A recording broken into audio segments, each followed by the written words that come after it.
Well, howdy there, Internet people. It's Bo again. So, today we are going to talk about the news coming out of Russia, and there's a lot of it. So, we'll go through it piece by piece and try to put it all into context.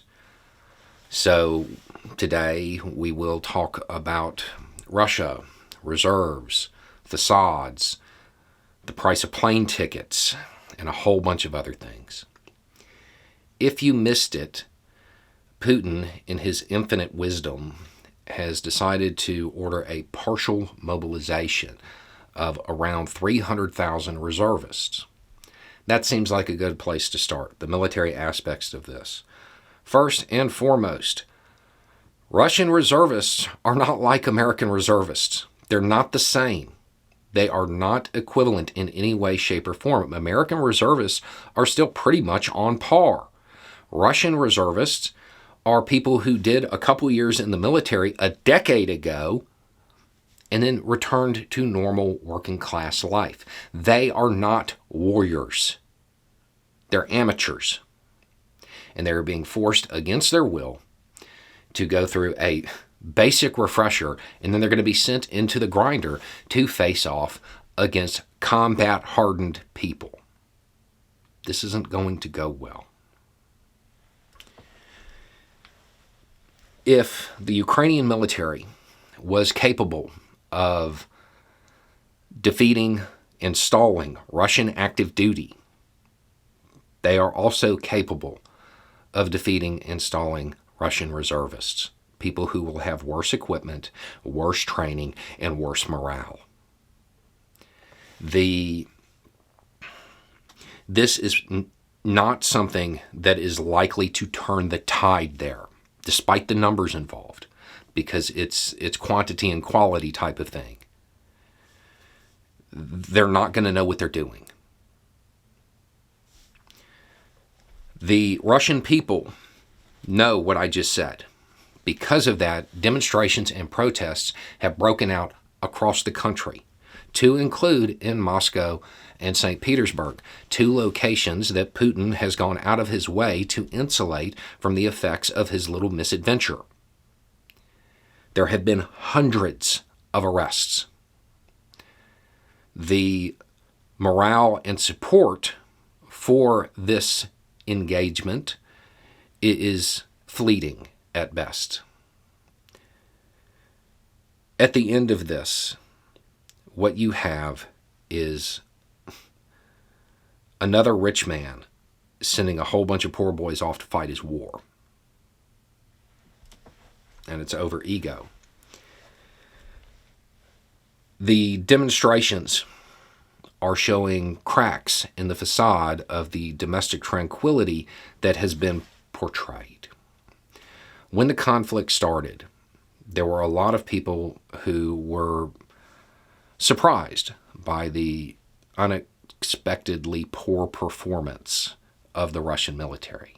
There were a lot of people who realized at that point that it was a facade and that the cracks started to show immediately.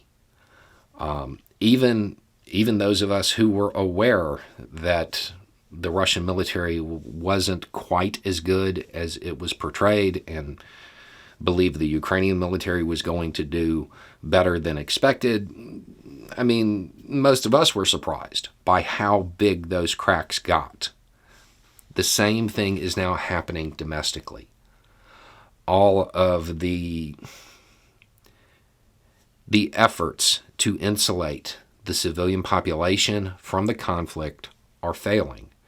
The efforts at cooking the books to keep the economic picture rosy are failing. This is the start of a lot of domestic turmoil for Russia. How bad it gets, well, we don't know. What we do know is that the price of plane tickets to leave the country has skyrocketed. And by some reports, the tickets sold out because people want to get out before they are forced against their will to go into a combat zone that they have no business being in. The greatest chance of making it for a Russian reservist is to immediately, upon arrival, break away from their unit and turn themselves into the Ukrainians. That is probably their best chance of returning home vertically. This is a horrible idea for the people who are going. And again, at this point, please remember, the war is lost.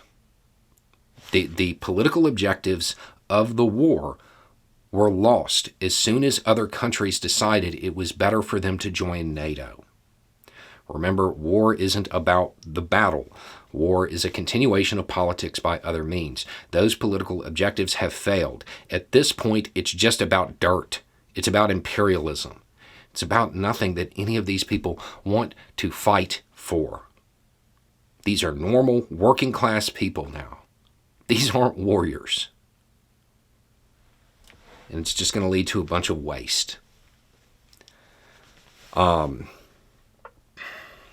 cracks in the facade are showing. Putin's position is growing more and more precarious. The likelihood of continued protests is pretty high. The likelihood of desertion among the reservists is high. The morale is going to be low.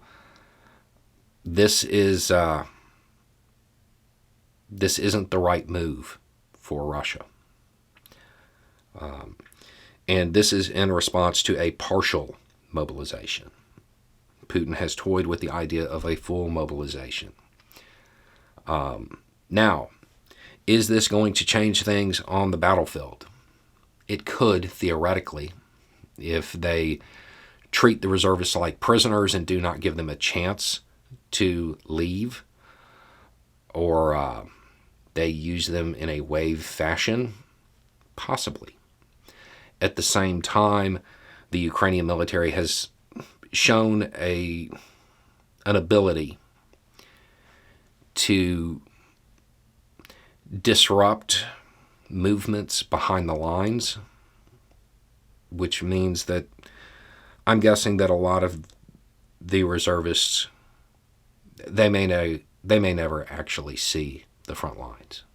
They may be returning home before then, or they'll be left there.